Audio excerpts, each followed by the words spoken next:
¿Me escuchan bien? Qué gusto, qué privilegio poder estar aquí junto a todos ustedes. Agradecido al Señor por este hermoso tiempo que nos da de poder compartir.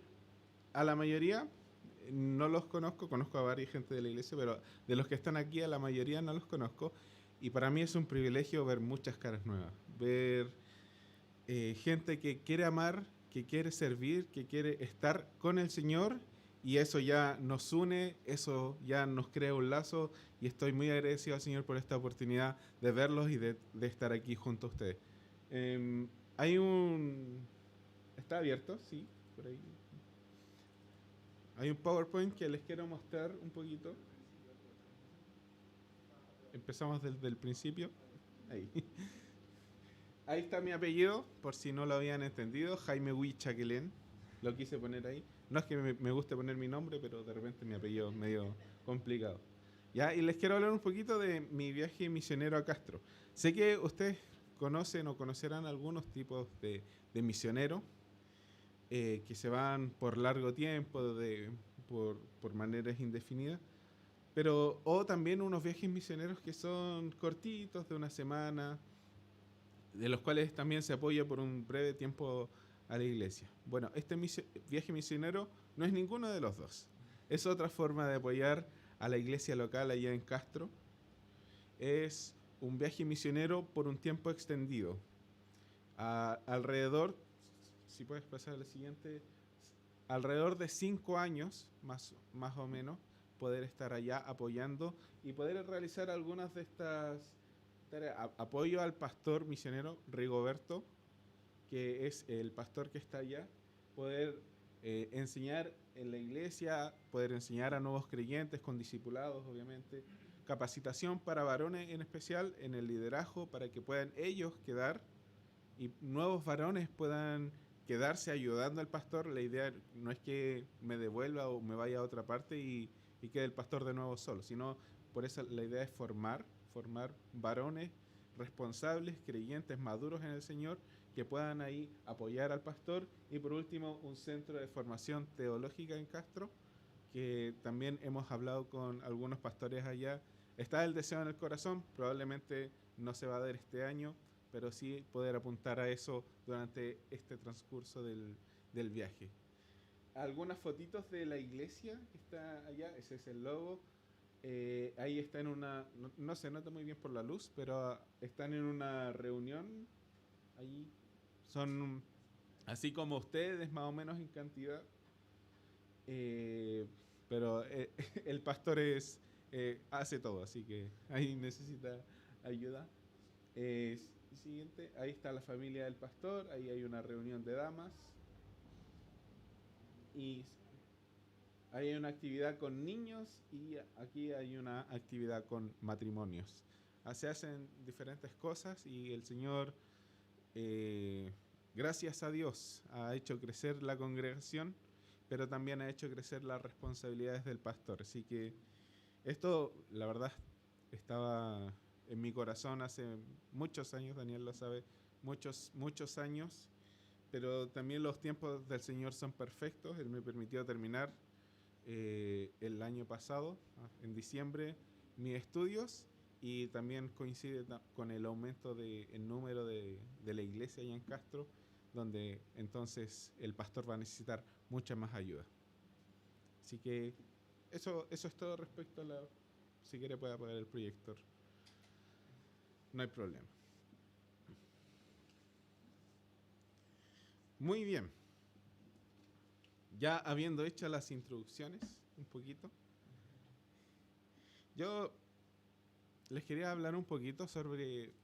No sé qué opinan ustedes sobre algunas malas prácticas que están teniendo muchas personas aquí en el país. Por ejemplo, mucha sinvergüenzura, robos, ahora ya no son robos enmascarados, son robos a cara descubierta, insultan a cara descubierta a los políticos, a carabineros. Se ha perdido el respeto por la autoridad, básicamente. Se ha perdido el respeto por la autoridad. Me acuerdo que yo cuando era niño, no decir joven porque aún lo soy, eh, cuando era niño, muchas veces cuando hacía cosas malas y mi papá me iba a retar, yo trataba de no mirarlo a la cara, no mirar su enojo, por temor. Había un temor hacia la autoridad, hacia mi padre que en ese momento estaba ofuscado, que estaba molesto, que sabía que me iba a reprender por algo que yo había hecho y sabía que era la justa retribución de mi acto. Entonces yo no lo quería mirar. Ojalá no me viera, hacerme invisible. Algo similar, algo similar es lo que vamos a ver hoy día.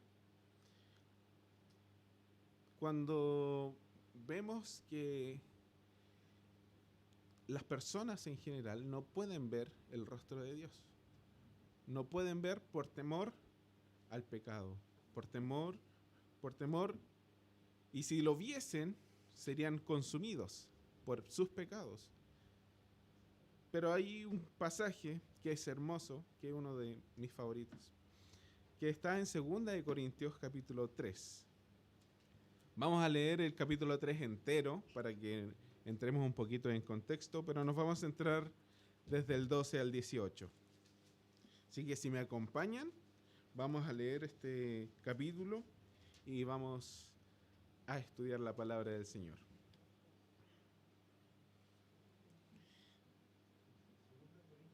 Segundo Corintios capítulo 3. 3, sí. Vamos a leer el capítulo entero.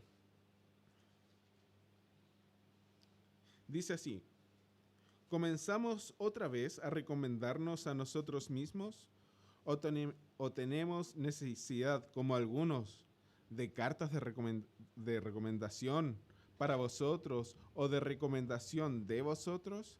Nuestras cartas sois vosotros, escritas en nuestros corazones y conocidas y leídas por todos los hombres, siendo manifiesto que sois cartas de Cristo, expedida por nosotros, escrita no con tinta, sino con el Espíritu del Dios vivo, no en tablas de piedra, sino en tablas de carne del corazón.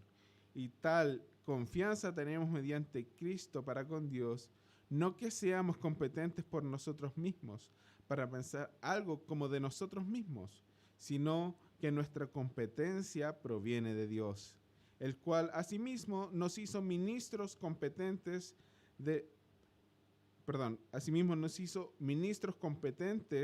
un nuevo pacto, no de letra, sino del Espíritu, porque la letra mata, mas el Espíritu vivifica. Y si el ministerio de muerte grabado con letras en piedra fue con gloria, tanto que los hijos de Israel no pudieron fijar la vista en el rostro de Moisés a causa de la gloria de su rostro, la cual había de perecer, ¿cómo no será más bien con gloria el ministerio del Espíritu? Porque si el ministerio de condenación fue con gloria, mucho más abundará en gloria el ministerio de justificación, porque aún lo que fue glorioso no es glorioso en este respecto, en comparación con la gloria más eminente. Porque si lo que perece tuvo gloria, mucho más glorioso será lo que permanece. Así que, teniendo tal esperanza, usamos de mucha franqueza, y no como Moisés, que ponía un velo sobre su rostro para que los hijos de Israel no fijaran la vista en el fin de aquello que había de ser abolido. Pero el entendimiento de ellos se embotó, porque hasta el día de hoy, cuando leen el antiguo pacto, les queda el mismo velo no descubierto, el cual por Cristo es quitado. Y aún hasta el día de hoy, cuando se lee a Moisés, el velo está puesto sobre el corazón de ellos. Pero cuando se conviertan al Señor, el velo se quitará, porque el Señor es el Espíritu. Y donde está el Espíritu del Señor, allí hay libertad. Por tanto, nosotros todos, mirando a cara descubierta como en un espejo la gloria del Señor, somos transformados de gloria en gloria en la misma imagen como por el Espíritu del Señor. Acompáñenme en oración, hermanos, por este tiempo.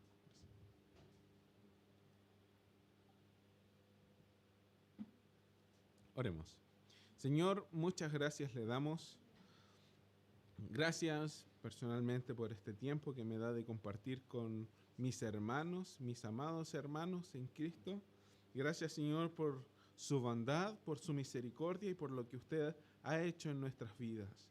Le pedimos, Señor, que usted nos guíe en esta mañana, que usted nos hable, que usted abra nuestro entendimiento y podamos comprender lo que dice su palabra.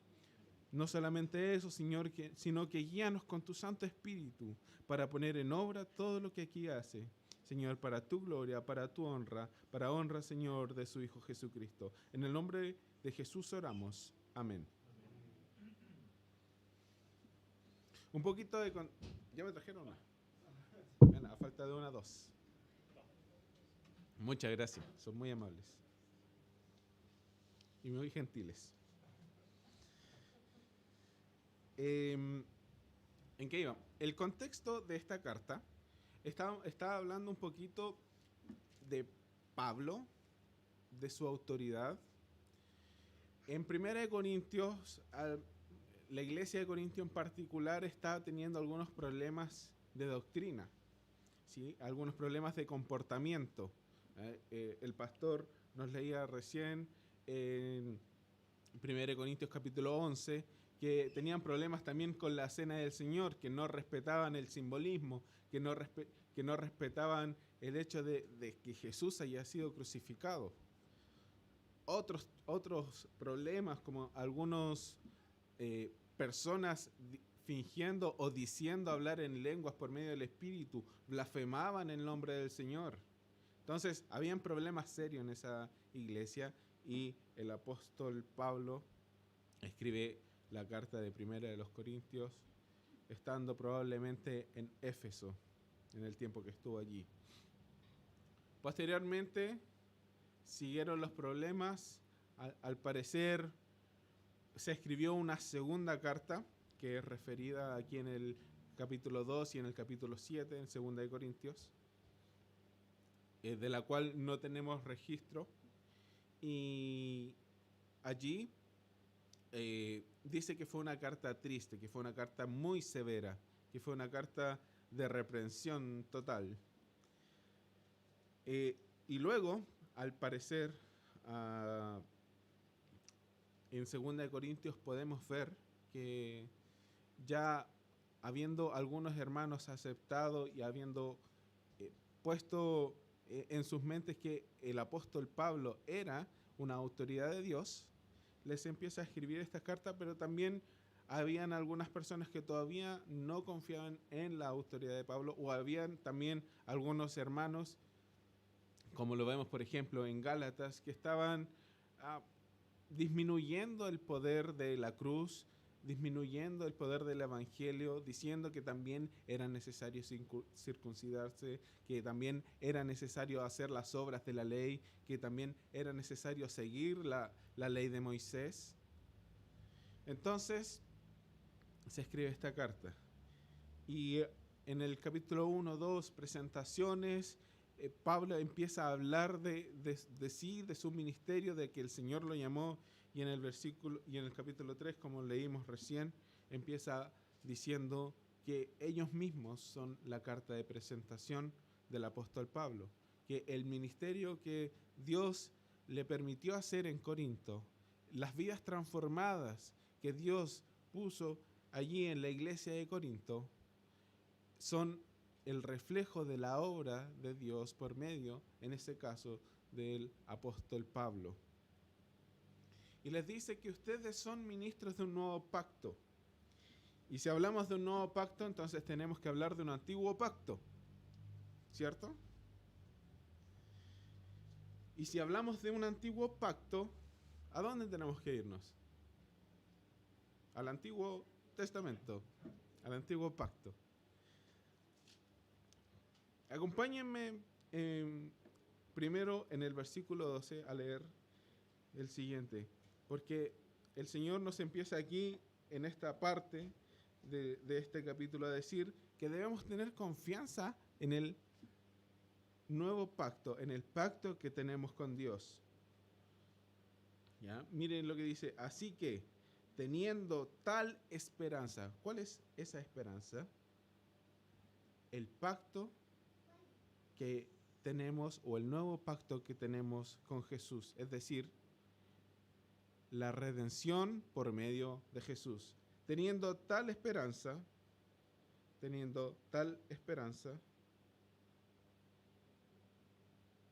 usamos de mucha franqueza, es decir, puedo ser muy confianzudo con ustedes, ¿ya? Porque y podemos llegar a tener este nivel de confianza con el Señor, ¿ya? No habla de honestidad, más bien la palabra en el original habla más de confianza que de honestidad, ¿ya? Para cuando lean franqueza.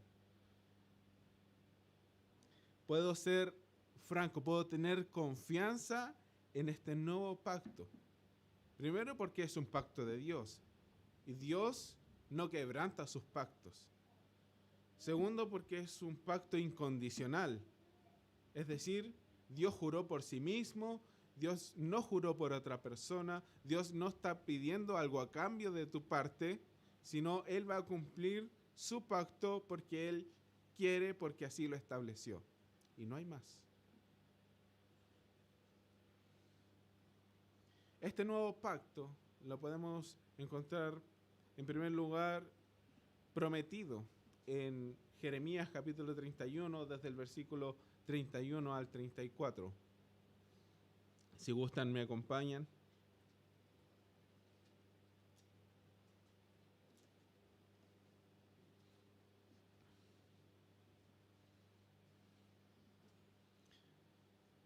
Jeremías capítulo 31, desde el versículo 31 al 34. En realidad, todo el capítulo habla del nuevo pacto, pero aquí se centra un poquito el cuerpo del nuevo pacto, donde dice: he aquí, vienen días, dice Jehová, en los cuales haré nuevo pacto con la casa de Israel y con la casa de Judá, no como el pacto que hice con sus padres el día en que tomé su mano para sacarlos de la tierra de Egipto, porque ellos invalidaron mi pacto, aunque fui yo un marido para ellos, dice Jehová. Pero este pacto que haré con la casa de Israel después de aquellos días, dice Jehová, daré mi ley en su mente y la escribiré en su corazón, y yo seré a ellos por Dios y ellos me serán por pueblo. Y no enseñará más ninguno a su prójimo ni ninguno a su hermano, diciendo: conoce a Jehová, porque todos me conocerán, desde el más pequeño hasta el más grande, dice Jehová, porque perdonaré la maldad de ellos y no me acordaré más de su pecado. Esta fue la promesa del nuevo pacto, que iba a perdonar sus pecados y que nunca más se iba a acordar de ellos, y que ya no iba a ser necesario estar con los escribas repitiendo una y otra vez la ley, sino que el Señor iba a poner su ley en nuestros corazones.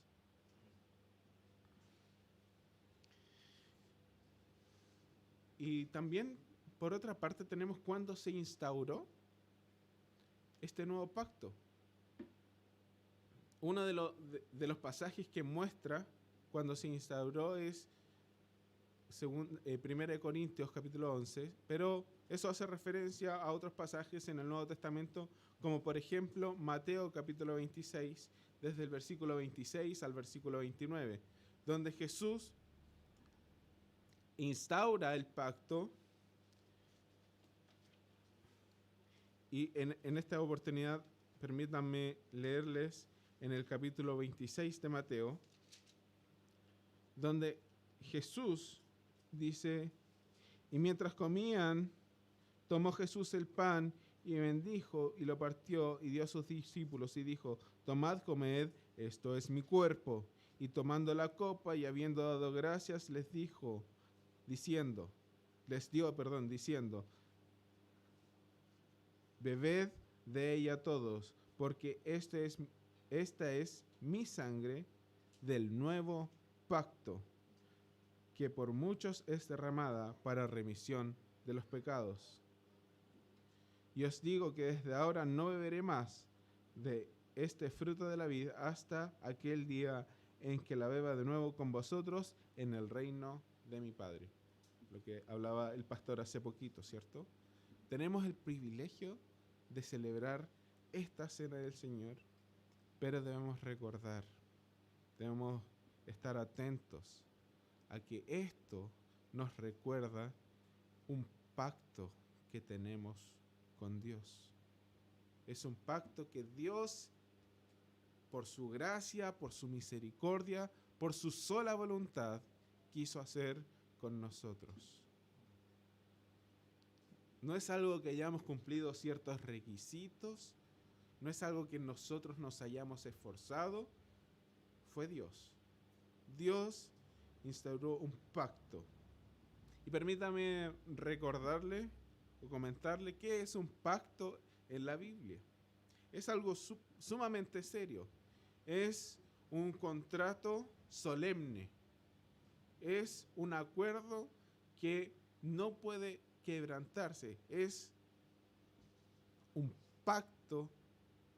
Es todo aquello que yo estoy diciendo, me estoy comprometiendo por muerte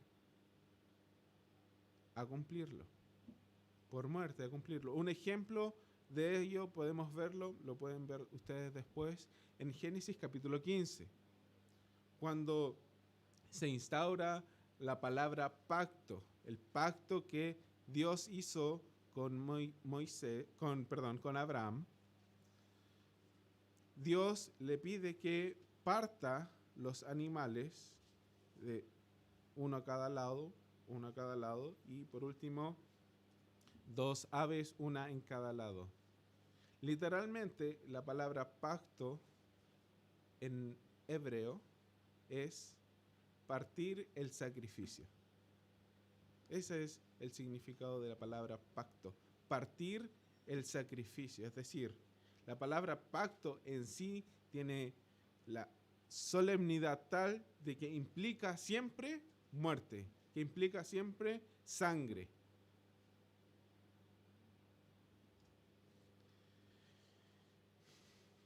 Y es un pacto como por ejemplo el pacto matrimonial, que hace poquito lo hablaba y tenía la oportunidad de compartirlo en mi iglesia. El pacto matrimonial tiene esa importancia, tiene esa solemnidad. Es un pacto como por sangre. Y de hecho, es precisamente eso, porque el matrimonio es el reflejo de la relación entre Jesús y su iglesia.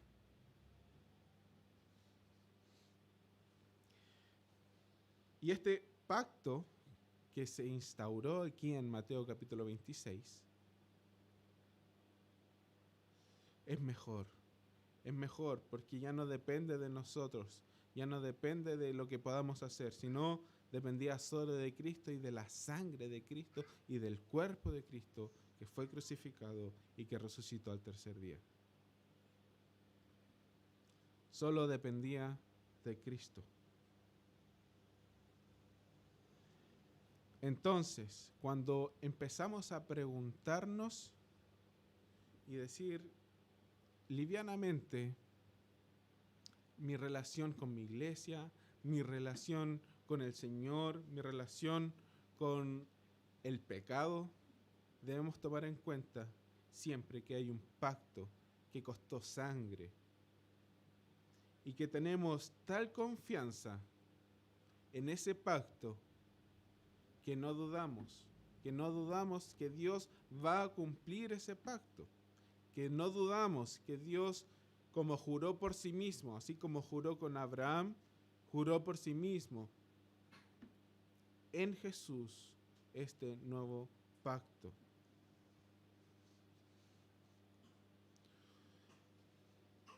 Pero, ¿por qué este pacto y este ministerio, y nosotros que somos ministros de este nuevo pacto, tenemos esta confianza, porque el antiguo pacto era sin esperanza. No había esperanza en ese pacto. Acompáñenme desde el versículo 13 al 15. Vamos a estar estudiando de este antiguo pacto, y no como Moisés, que ponía un velo sobre su rostro para que los hijos de Israel no fijaran la vista en el fin de aquello que había de ser abolido. Para entender este pasaje un poquito mejor es necesario leer Éxodo capítulo 34 desde el versículo 29 al 35.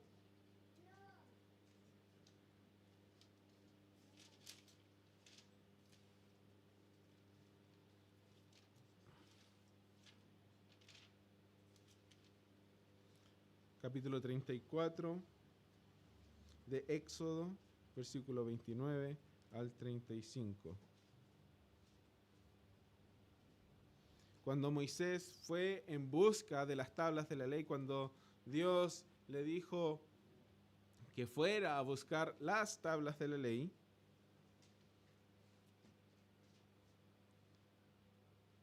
pasó lo siguiente. Versículo 29. Y aconteció que descendiendo Moisés del monte Sinaí con las tablas del testimonio en su mano, al descender del monte, no sabía Moisés que la piel de su rostro resplandecía después de que hubo hablado con Dios. Y Aarón y todos los hijos de Israel miraron a Moisés, y aquí la piel de su rostro era resplandeciente, y tuvieron miedo de acercarse a él. Entonces Moisés los llamó, y Aarón y todos los príncipes de la congregación volvieron a él, y Moisés les habló. Vamos a dejarla ahí porque hasta ahí se entiende, ¿cierto?, qué es lo que había pasado con Moisés. Luego de exponerse a la presencia de Dios, luego que Dios estuviera un tiempo con Moisés en el monte Sinaí, donde estaba su presencia, ¿cierto? Eso lo podemos encontrar en Éxodo 18, cuando la presencia de Jehová, y 19, cuando la presencia de Jehová llega a monte Sinaí. Bueno, Moisés va a compartir al monte Sinaí con Jehová, y cuando desciende con su rostro iluminado, resplandeciente, y ellos tuvieron temor, y por causa de eso leemos que Moisés tuvo que ponerse un velo para que no lo miraran a él, para que no tuvieran temor. Y es por eso que acá en el capítulo 3 se nos dice lo siguiente, que era que Moisés ponía un velo sobre su rostro para que los hijos de Israel no fijaran la vista en él. Moisés no quería tampoco que fijaran la vista en él, pero también lo que pasaba era que la gloria se iba desvaneciendo a medida de que él dejaba de compartir con Jehová. Entonces tenía que volver a subir, se volvía a resplandecer su rostro, bajaba y empezaba de nuevo a desvanecerse esa luz, a desvanecerse ese resplandor. Y aquí el apóstol dice que este nuevo pacto no es como ese, que es como un resplandor, pero oculto en un velo.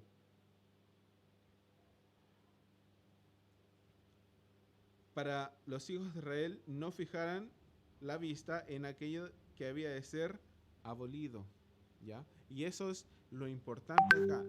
El antiguo pacto, el pacto anterior, fue abolido. ¿Cuál es este antiguo pacto? Se lo resumo en 10 puntos.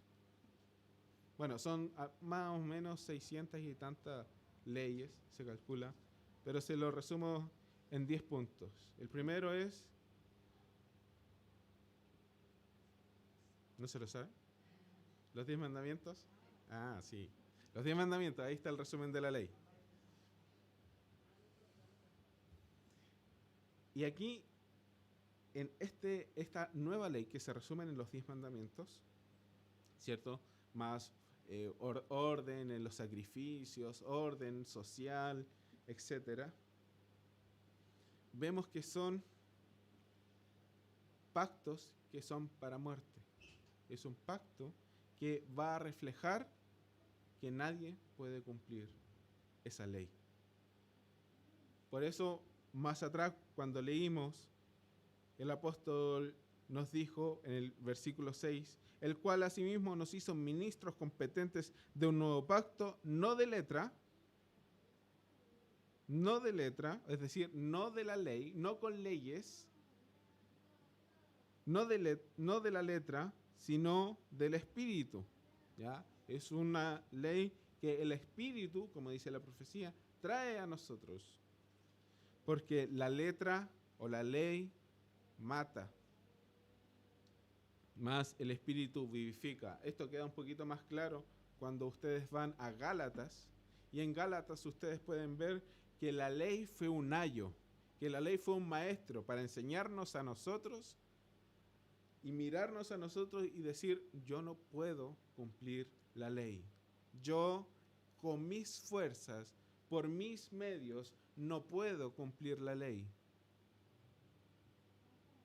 Y fue un ayo para llevarnos a Cristo y que a través solo de Cristo pudiéramos tener el perdón de nuestros pecados.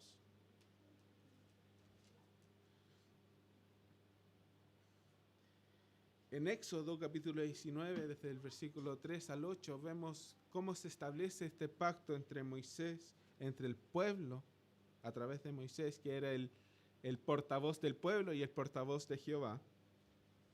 Vemos cómo el pueblo entero se compromete a cumplir el pacto. Es decir, nosotros haremos todo lo que Jehová haya dicho. Yo creo que no pasaron ni 2 minutos cuando ya lo habían incumplido. Pero dijeron, Jehová, o sea, haremos todo lo que Jehová haya dicho.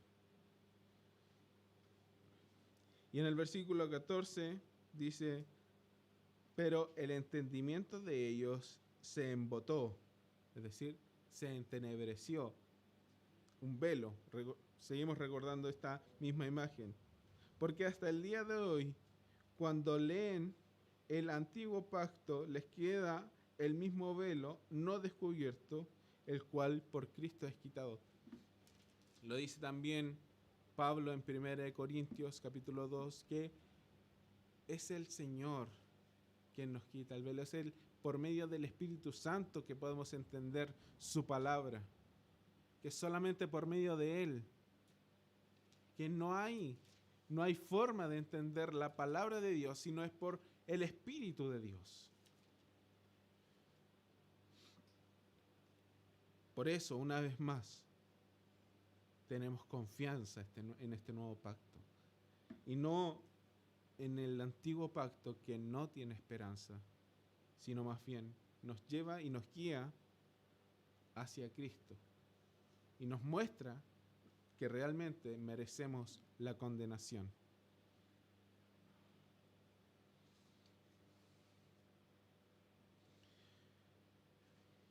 Aquí en el versículo 15, y aún hasta el día de hoy, cuando se lee a Moisés, el velo está puesto sobre el corazón de ellos. Ya no es algo físico. O sea, aquí Pablo dice, no es que tengan un velo real. No es un kabur, que es un velo que ocupan las mujeres musulmanas, que es entero. No es eso. Es una ceguera del corazón. No pueden entender, no pueden, leen y no comprenden y no ven. El velo está puesto sobre el corazón de ellos. Pero cuando se conviertan al Señor,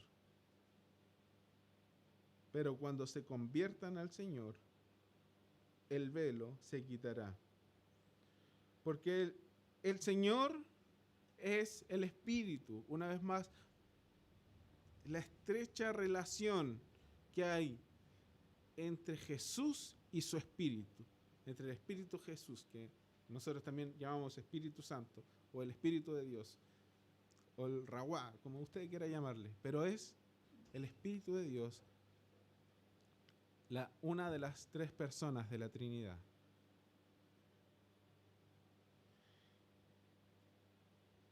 Dice, pero cuando se conviertan, el 17, porque el Señor es el Espíritu. Y aquí vamos a ver que nosotros tenemos desde el versículo, desde el versículo, se me perdió el versículo. Desde el versículo 16, hasta el versículo 18, podemos ver que nosotros podemos mirar a Dios a cara descubierta, sin velo, sin nada.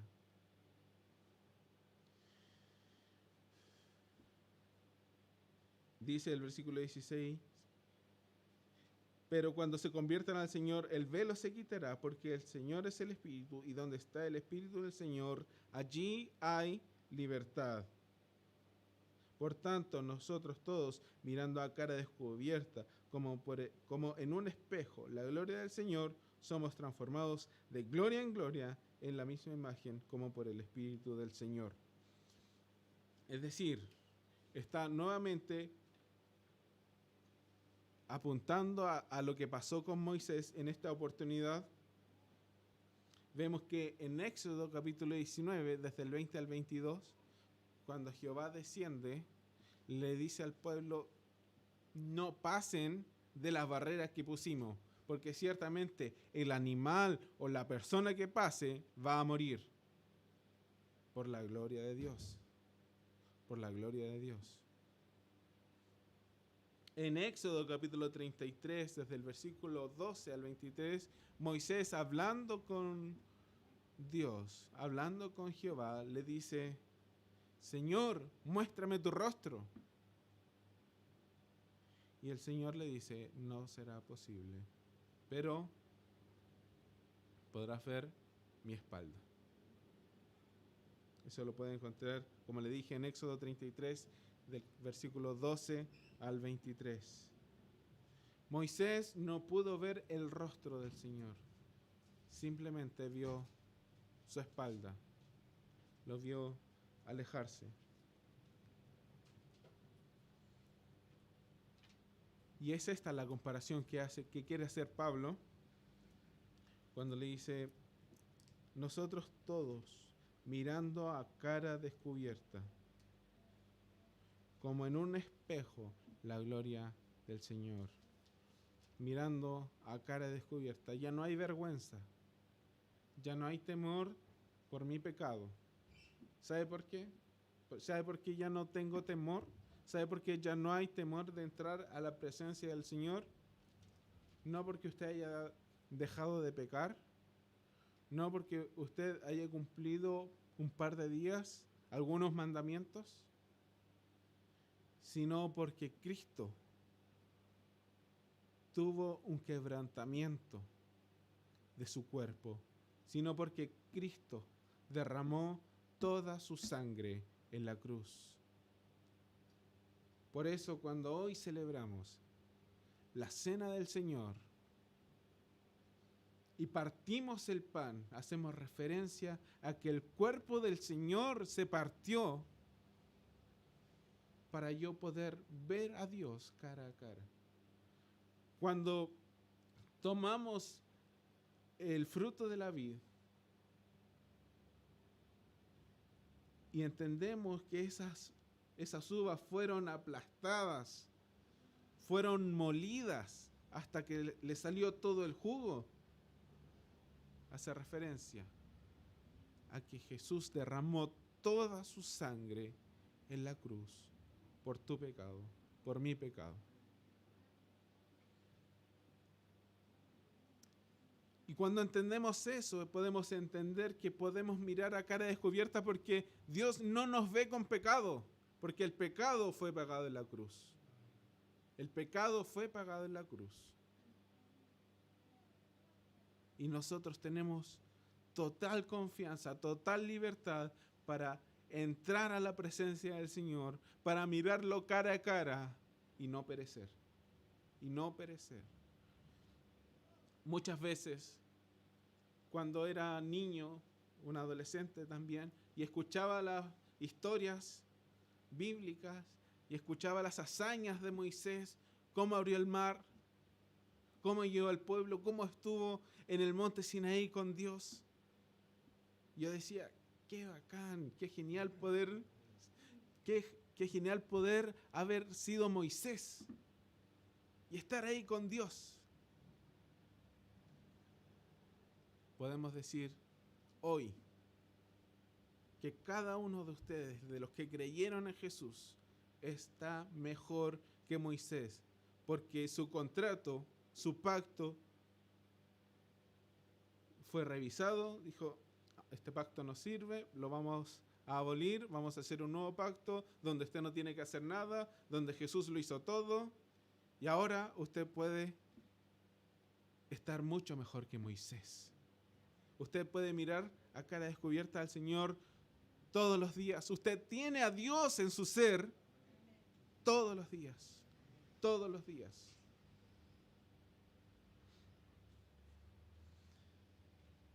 Y podemos mirar a cara descubierta. Y el mirar, así como pasó con Moisés, nos ilumina y nos va transformando, pero esta vez, como el Espíritu no se va, como la presencia del Señor no se va, nos vamos transformando continuamente hacia la imagen de Jesucristo.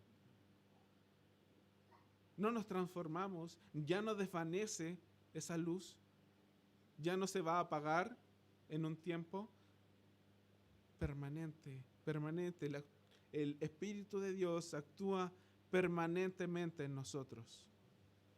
Y es por eso que tenemos confianza. Y querido hermano, lo dice Hebreos capítulo 12.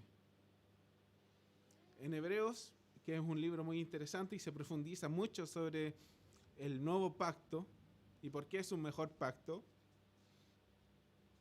En el versículo 6, 7, 8, 9, 10, habla sobre este mejor pacto. Y hacia el final de 10 nos dice que el acceder a este pacto es por fe. En el capítulo 11 nos muestra cuáles son nuestros héroes de la fe que creyeron al Señor y que creyeron en Jesús sin aún haberle visto, teniendo confianza en Jehová. Vemos el capítulo 12. Llegamos al capítulo 12 y en el versículo 1 nos dice, teniendo en derredor nuestro los héroes de la fe, tan grande nube de testigos, despojémonos, liberémonos de todo peso y del pecado que nos asedia. Liberémonos del pecado. No practiquemos el pecado, siendo ya libres, como le decía dentro del texto, aquí mismo, porque donde está el Espíritu del Señor, allí hay libertad. Siendo ya libres, no volvamos a esclavitud de pecado. El Señor nos liberó. Entonces, teniendo esta gran nube de testigos, despojémonos de todo peso y del pecado que nos asedia y corramos la carrera que tenemos por delante. Puestos los ojos en Jesús, el autor y consumador de la fe, quien, puesto el gozo, el cual, por el gozo puesto delante de él, sufrió la cruz, menospreciando el oprobio, y se sentó a la diestra del trono de Dios. Hermanos, no es solamente que Jesús haya muerto, haya derramado su sangre por su pecado, sino que Jesús triunfó y que Jesús reina. Jesús triunfó sobre la muerte y esa es nuestra esperanza para triunfar sobre la muerte. Y Jesús reina y Él va a traer su reino eterno. Y vamos a ser partícipes de ese reino. Por eso el apóstol nos dice, puestos los ojos en Jesús. En Jesús.